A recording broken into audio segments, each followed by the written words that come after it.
الحمد لله رب العالمين والعاقبة للمتقين والصلاة والسلام على سيد الأنبياء والمرسلين أما بعد فأعوذ بالله من الشيطان الرجيم بسم الله الرحمن الرحيم إنما يعمر مساجد الله من آمن بالله واليوم الآخر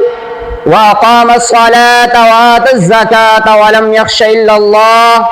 فعسى أولئك أن يكونوا من المهتدين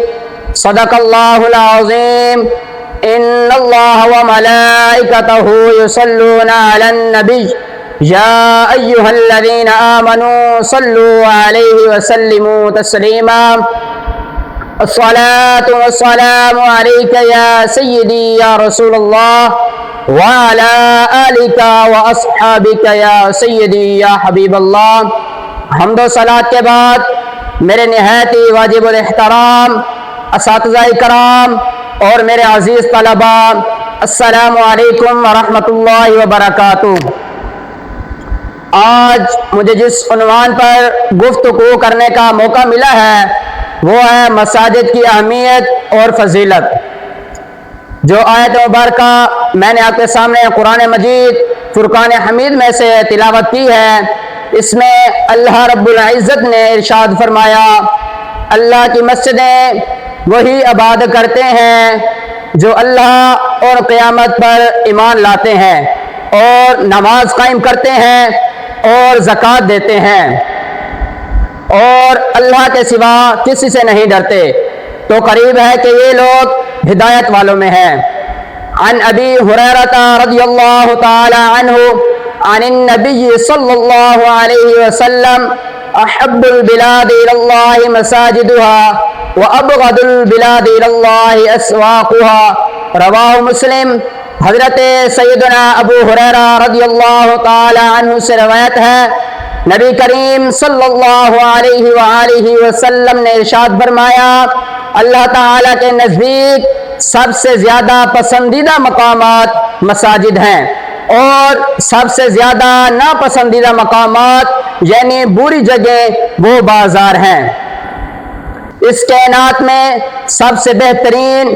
اور فضل و شرف کی حامل جگہ وہ مساجد ہیں، اس لیے کہ ان میں نماز ادا کی جاتی ہے، ذکر و اذکار کیا جاتا ہے، تسبیح و تحلیل کی جاتی ہے، معتکفین ہوتے ہیں، صلاۃ التراویح، صلاۃ التسبیح، نماز جمعہ ہوتی ہے اور قرآن مجید کی تعلیم دی جاتی ہے۔